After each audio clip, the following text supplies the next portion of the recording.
Hi, I'm Katherine, the founder of The Only Consultant and Prisma Tax Group. I specialize in tax preparation and accounting for sex workers and creators of all kinds.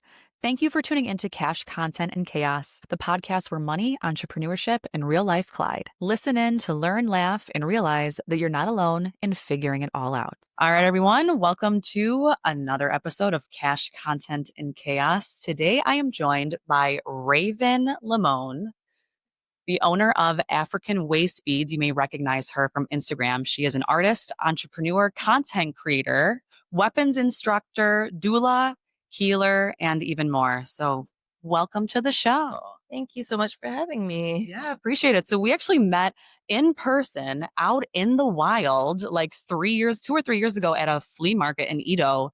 You were selling your waist beads, and that's where I purchased my first set. And you still have them. Yes, and I still have them on. It's been like a couple years, so I can speak to your work. Yeah, for sure. So tell us a little bit about yourself. I had a little intro, but you're a very dynamic person.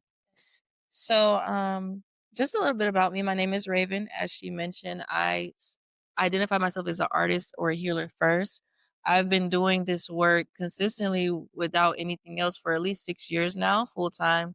And I am from the South, but I have a very interesting background. So I just kind of use my information and my knowledge of self and like my background to create dope art and make a living off of it. Excellent. We love when art and business can intersect for sure.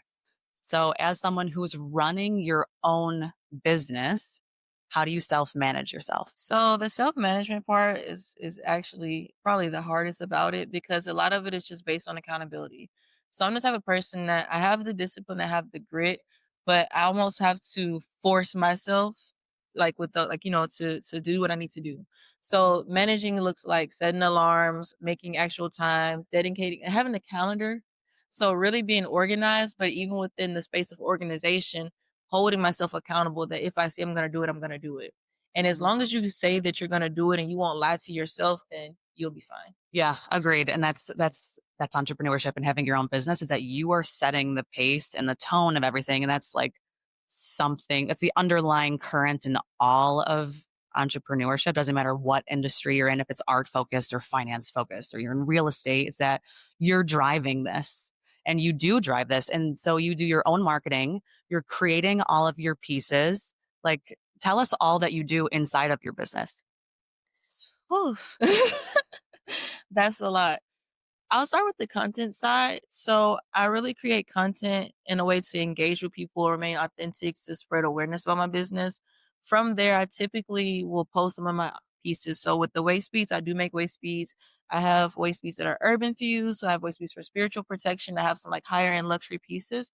So I make content just to kind of like edutain people to get them interested and understand why they might need something from the content. Let's say I might be in a DM going back and forth making sales or sending people links or things of that nature, emails, follow-ups. So now based on the content I created and promoting the things that I've already created before that point, I'm able to get sales or get interest. Sometimes I'll get booked for events, all via like Instagram or things of that nature. The next part is actually making the items, right? So I do source all of my items either from West Africa or sustainable sources. So I take my time to create each piece with intention, whether that's a waist bead, a necklace. I make clothing. So clothing was my first love, but waist beads is what makes money. So I decided to marry them together, and it's just the aspect of being dynamic. So understanding that every day is going to look different.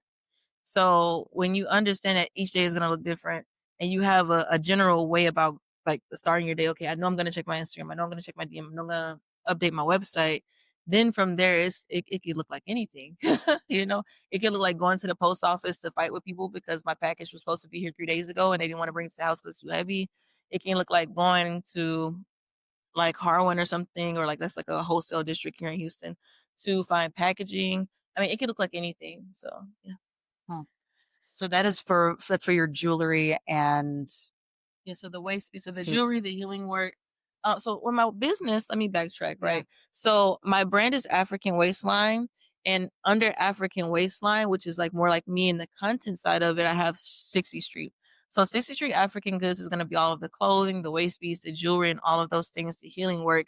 And then I also have Ocean Defense. So that is going to be like the birth work and then the firearm side. And a lot of people are like, okay, so how does birth work and firearm side together? Through healing work, I started understanding that if we want to be solution oriented or prevention oriented, right?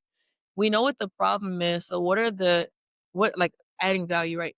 How do I add value? What is the problem this one has? If the problem is birthing outcomes or the problem is protection, okay, I'm doing the protection on the spiritual side, but what is another way that I can make money doing what I need to do, which is help people protect themselves? Firearms. We live in Texas. Mhm. So it kind of grew from that. Yeah. So, And y'all, we literally made a chart. Okay, because I really want to capture everything that you have going on because it's really very beautiful how you've tied it all together to the same like values. And so everything starts with essence, your essence, and Africana women and the divine femininity. my community is the biggest part of it all. So to speak on that aspect of it, when you understand, okay, the practice that I'm in, we are taught that we each come here and we have a skill set that is unique to us. We are taught that we all have talents that we decided to bring with us. So when you talk about the essence is how do I understand myself, the skill set, the talents, and the divinity within me so that I can reflect that light onto the world, right? So when it comes to the divine feminine energy, what is divine feminine energy? It's going to have the light, it's going to have the dark.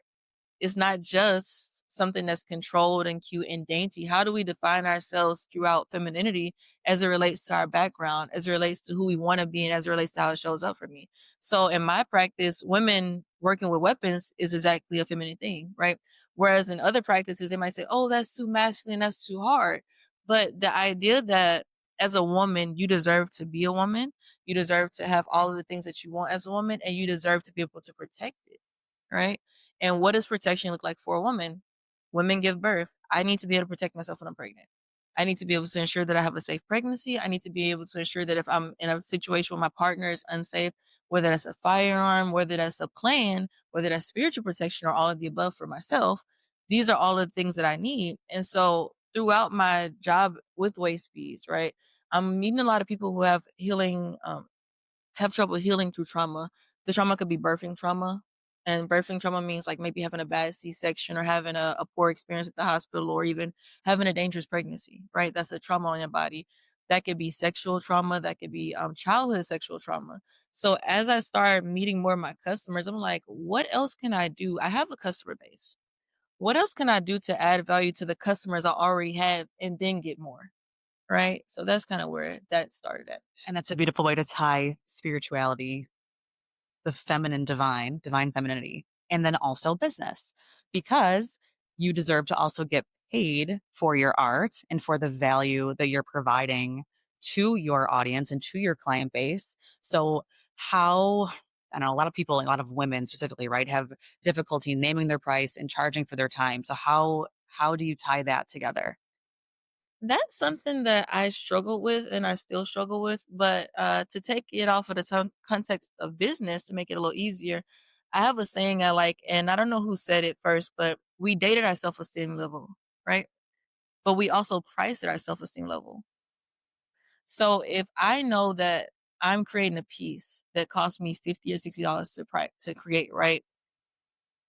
If I know I deserve to sell this piece for what it's worth, right? I won't have a problem with pricing. You may have a problem figuring out what the price is, but a lot of us don't feel that we deserve to get paid for our work, whether that's because women typically get paid less than men, whether that's because we have this idea that it is our job to heal people anyways, it's our job to do these things anyways, so we don't have to expect compensation for it. But the biggest thing for me when it comes to pricing is just again understanding that I deserve to have more.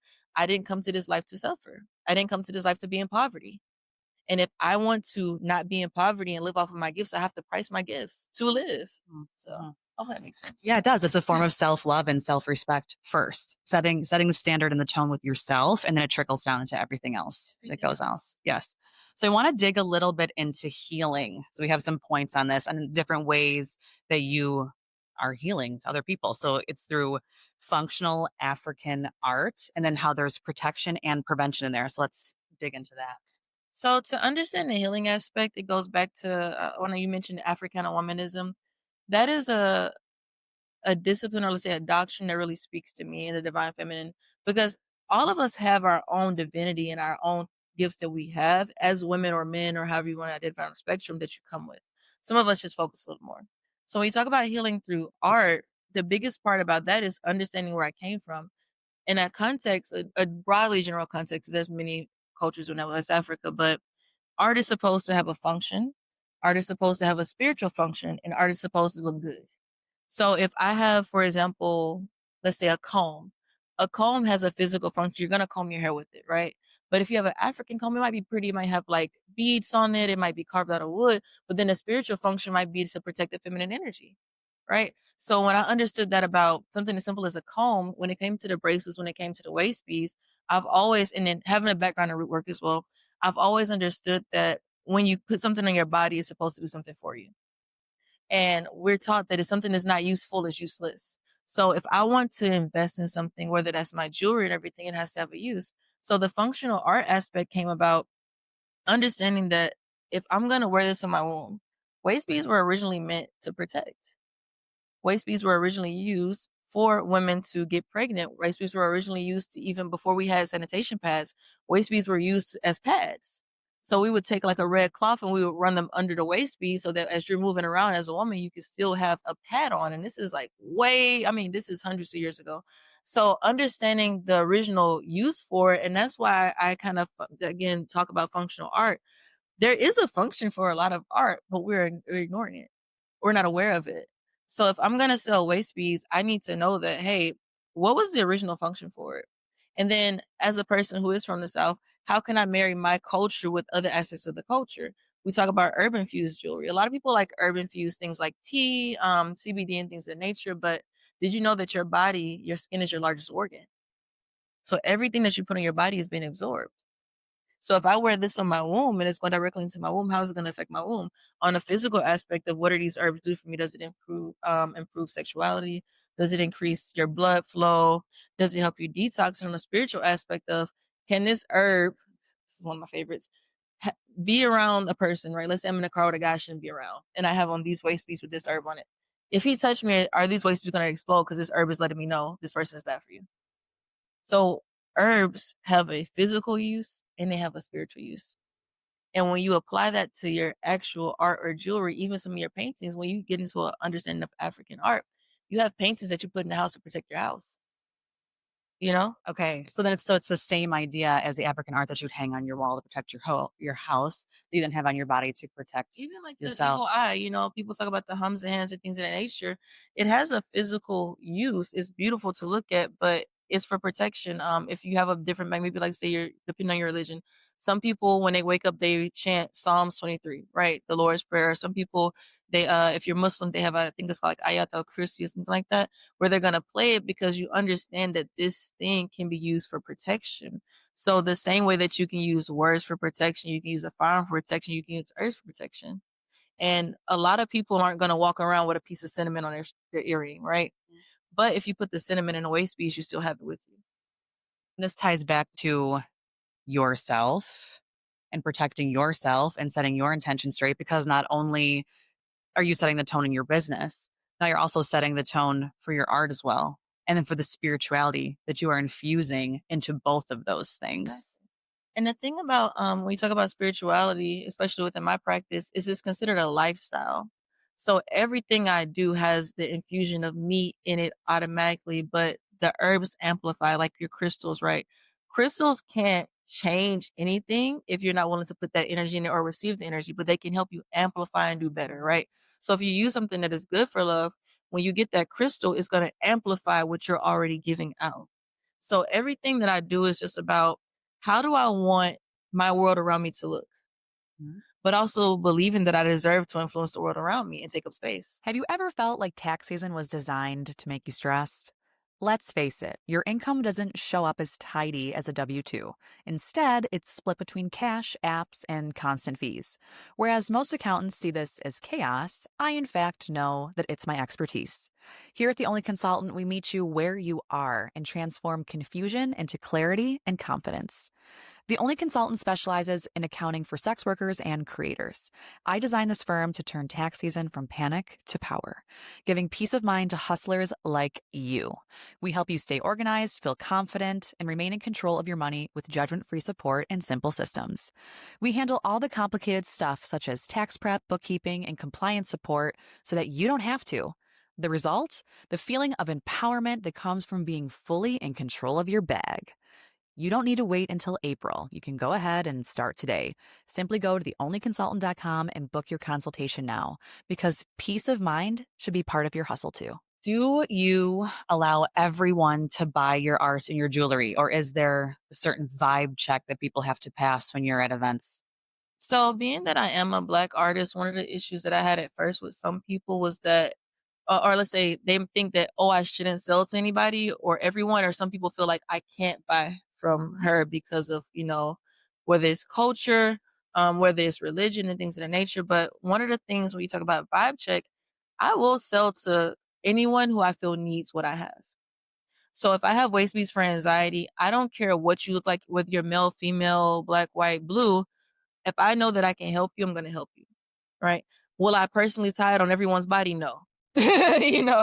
Yeah, but I will sell it to you. I'll explain it to you. I might show you how to do it. I'll still give you the herbs and stuff. But when it comes to the vibe check, I've had people where I tried to tie waist beads on them and they exploded in front of me. I had a guy buy a bracelet from me and I was in a club downtown Houston. He just a simple bracelet for protection. And as I went to put it on his hand, out of nowhere, I got burnt by something. I actually think I still have the scar on my stomach right now, right? But fire cleanses. So the moment I went to touch him, I don't know if somebody's lighter burnt me. I was like, oh no, babe, you can pick it up. I'm not going to touch you, because we have to be careful about our energy. And that's something, especially when even digital creators, right? And it talks about Instagram, you're making videos. You don't know what they're doing with those videos. You don't know what the person's intention is, their energy is, their spirits are. So you have to be in a constant state of protection of self when you're so visible, because people can pray against you. People can pray on you, So that's kind of how I look at it. If you need it and I have it and I can do it and you can afford to pay for it, we're going to make it happen. Because I wouldn't want somebody to tell me whether my energy was off or not that day, I can't help you because I don't want to help you. That makes sense. Okay. Yeah, it does. And it's broad, and that's part of being a healer and healing, I guess, as well. Is that's for people who need healing. It's for people so the thing about the healing, and I'm glad you said that. I'm very adamant about the fact that I want to help people who want to help themselves. I'm not here to be a coping mechanism. Neither is my practice, right? I am not here to make you feel like you're doing work that you're not doing, because I'm brutally honest. And why am I brutally honest? Because I've had people get mad at me, but I've never had anybody say that it didn't do what it was supposed to do. You know? So if you tell me, I've had ladies come to me, oh, I want to get returned to sender. I want to get protection. I'm like, okay, but when the waist beads break, if you're going back to him, then you can buy some more waist beads, but I'm not going to sit here and listen to you tell me about stuff when you're not trying to be solution oriented. What is the solution? Right? The waist beads are going to help you. If I give you something that's returned to sender, sorry, I try not to get mad thinking about a situation. If I give you return to sender waist beads and they work, and the person calls you and they're crying and they're trying to get forgiveness because they want whatever they did to you to get off of them, don't give them a second chance. But if you want to pay for a second chance, you can do that. But just know that I'm not going to be tying them on you every time. Because again, it's about accountability. And also to myself, I can only absorb so much energy and do so much as a healer, because you're not the only person who needs healing. And I have to protect myself and heal myself before I can do it for you. So you're not about to trigger me. Yeah. Yeah. And you tied my waist beads on, so thank you. But it is a little bit of a ritual. It felt like a ritual. It felt like something that was very intentional. And I honestly had no idea about waist beads before I had met you in passing. And I was like, okay, I need this. But it definitely felt spiritual. Like I think that there's something to it. So with the tying of the waist beads, and this is no disrespect to other people because we all have our own ways of approaching healing work. I only tie waist beads with fire. I do make waist beads on the class now, but the understanding that fire is cleansing. So water is cleansing, but fire has its place. So if I'm going to tell you, I want to give you waist beads for protection, right? I want to make sure that they're not going to come off. And like you said, you've had your waist beads for a long time. Mm-hmm. So if you get another pair of waist beads from me right now, and in a month and a half, you walk by somebody and they explode, you're going to know that's a sign. Mhm. because, one, I tied them correctly. Two, we did the correct process as far as spiritually setting the intention with the fire. And now if they break, you're not going to say, oh, the waist beads weren't made properly. Oh, this is a warning. So again, a lot of what I do, there are faster ways to do it, but I want you to be able to believe and trust that, hey, I might tell you a joke, but I'll never sell you a lie. Yeah. You know, Yeah. And that speaks through your brand loyalty and why you have returning customers. oh, most of my customers. So literally, and this is another reason I think on the topic of business, I struggle to scale. My customers come back. Mhm. So, and that's why when I mentioned earlier, I have this customer base that is through authenticity, loyalty, and know that I'm not the type of person who's gonna try to upsell you just to make a sale. Mhm. I'm gonna give you something you need. So most of my customers, like I'll say, I probably have like at least 60% of my customers come back, if not more. I'm talking about online sales and stuff. So now and that's another thing about authenticity. When you're authentic and you find your people, sell to your people. So if I know that this person came to me for waist beads for trauma, or this person got out of a relationship with a narcissist, right? This same woman might need to own a firearm to protect herself. So now I'm giving you more than one service that you need. Hey, I know that if you want to buy waist beads for fertility and you get pregnant, you're going to need a doula. So it all ties together. It all ties together. No, but it's wonderful that you can create and cultivate a community and continue to add value from different angles in a way that speaks to your essence, your femininity, your authenticity. And then it just continues to like perpetuate within the people that get it and should get it. And I think that's one thing I would like to see more creators do, is understand that if these people are here, yes, you might add value, you might be beautiful, you might have great products, but they're here because they like you.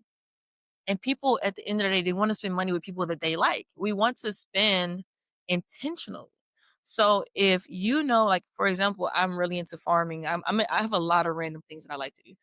I would rather buy a watermelon from you than HEB if I know that you're a Mhm. farmer, right? Mhm. So if you have an audience, whether that's male or female, one of the things I started doing is when I had a post go viral, and my following used to be like 80% women, 20% men. Now it's literally 50-50. So when I realized that, because Instagram gives you the algorithm, you can check your insights. When I realized that I have 49% following men or 45% following men, I'm like, what am I doing to sell to men? What do I do to cater to men? If I have all these men following me and I'm not gonna go on dates with you or whatever it is, I'm gonna sell you some bracelets. I'm gonna make you some necklaces. I make men's shirt. I do mostly men's clothing. So a lot of people are like, you do women's clothing? I'm like, I do women's clothing, but at the end of the day, everyone does women's clothing. No one is really catering to men. So again, understanding your audience enough to make sure that even if you have an audience of 100, you're gonna eat. When I had 4,000 subscribers, I was making more money than people with 100,000 Mhm. subscribers, Oh, yeah. because I understood that I deserve to eat, and also monetizing. Okay, even if I'm not getting the views, every reel I post, I can say, okay, if I post a reel, I'm gonna make at least one sale. And every reel I post, I know I'm gonna get at least $120 for this reel, or 200 or whatever else. If I post a waist beads reel, this reel is gonna do that. This reel might go viral, right? So it's all about understanding your audience, understanding your intention before you even put something out there. And that comes back to having an essence, understanding who you are, and being centered in yourself. Mhm. Because once you're centered in yourself, everything else is going to attract to you. Mhm. So, yes. Mhm. So now we're pulling in data analytics to this conversation and how it's all getting pulled into your business and your art. Yes. So we spoke. So initially I said, oh, so you're a creative. And you said, actually, I have some opinions on that. I think there's a difference between a creative and an artist. So please tell us your opinions on that. Does tax season leave you anxious, sorting through receipts, or worried you've missed something important? You're not alone. And that's exactly why I created the only consultant in Prisma Tax Group. My goal is to meet you where you are and give you judgment free solutions that make financial management simple, clear, and stress free. At The Only Consultant, our services go beyond just tax preparation and filing. Taking the confusion out of money starts with the basics, aka education and bookkeeping. We can track your income and expenses, which means you'll never have to scramble for receipts ever again, and you will fully understand what is going on. Additionally, I offer monthly subscriptions and ongoing guidance. With monthly support, you'll always have an expert in your corner, giving you real-time answers, steady organization, and the peace of mind that lets you focus on your hustle and not the paperwork. We specialize in tax preparation and filing for sex workers and creators. When it's time to file, I handle your federal and state returns, maximize your deductions, and make sure the right forms get submitted for your unique income streams. The benefit? You save time, avoid mistakes, and walk into tax season feeling confident. Last but not least, we provide compliance and business consulting. So whether you need help setting up your business, staying compliant, or navigating something intimidating, I've got you covered. Instead of second guessing, you'll feel confident, supported, and ready to grow with someone who understands your hustle. And here's the best part. You don't have to do it all.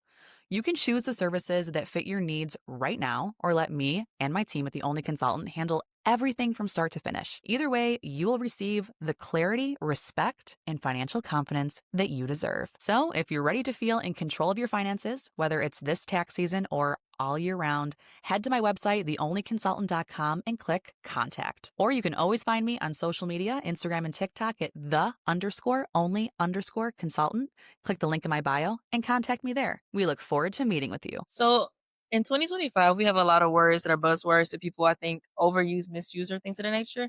And there's nothing wrong with being a creative. But I always say that I paid my dues to become an artist for so long. And this is why I talk about self-esteem so much, is because I had to grow in my self-esteem.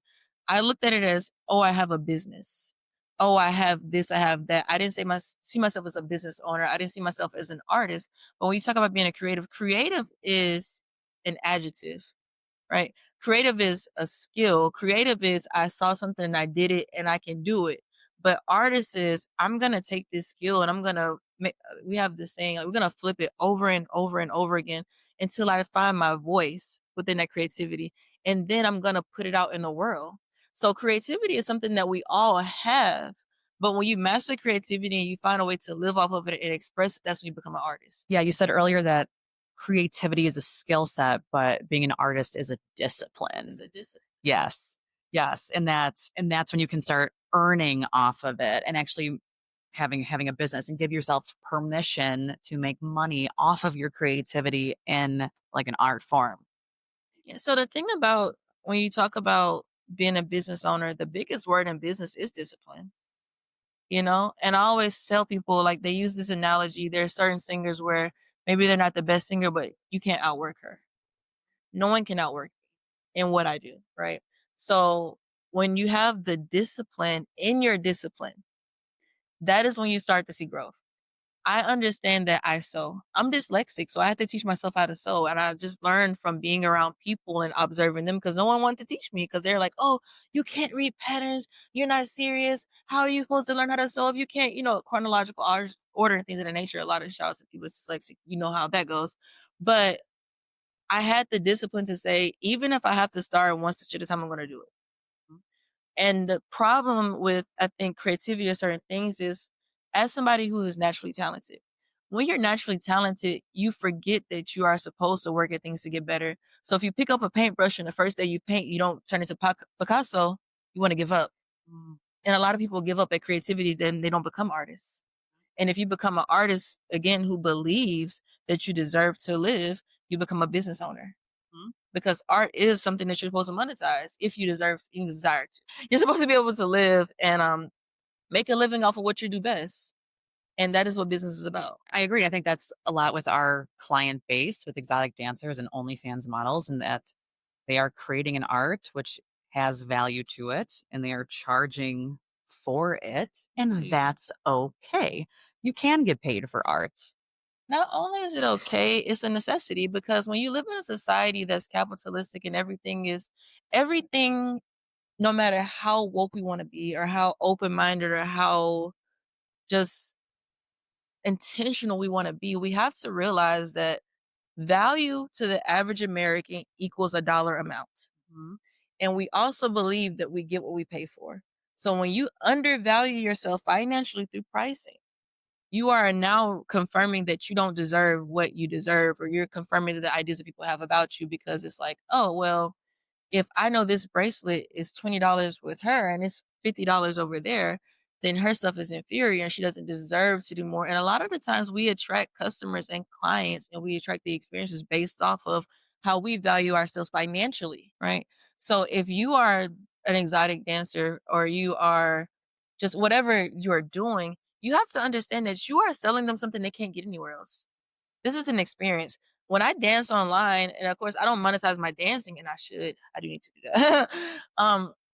I understand that it elicits a response, right? Mhm. So there are guys who have and can get any woman or sex or whatever it is, but they come to you because you make them feel good. Mhm. You remind them of the girl that they had a crush on in high school, so you should get paid for reminding him of that. Mhm. If you are already, and this is my personal opinion, I'm sure y'all will agree with me. If you are already gonna get hassled for looking good, you might as well get something out of it. Mhm. You know, I really like get it if too. you're already gonna have, like, they're gonna do it regardless. So you get to choose, like I say it all the time, nothing in this life is free, but you get to choose your currency, Mhm. right? Mhm. If you woke up and you decided to be a good looking woman, that's not free, but you get to choose how you pay for it. Mhm. So that's that. And I think that's the perfect place to stop, y'all. Mic drop on that one. So, Raven, thank you so much for your time and trust and, having an open and authentic conversation with me. I really appreciate it. Where can people find you? So you can find me at African Waistline. I'm mostly on Instagram, but also TikTok and YouTube. I am working on those. I check my email. My website is shop60street.com. So I am everywhere that you want to find me. And you can always ask her. She has my information as well. Yes. Thank you. Yes. Thank you. All right, y'all. That's all. Thanks for listening to Cash Content and Chaos. If you had fun, be sure to subscribe, leave a review, and share this episode with someone who would love it too. Don't forget to follow me on Instagram at TikTok at the_only_consultant. And I'm also on X at the Only Consult. I will be back with more real talk on money, entrepreneurship, and life to remind you that you don't have to figure it out all alone. Be well, guys.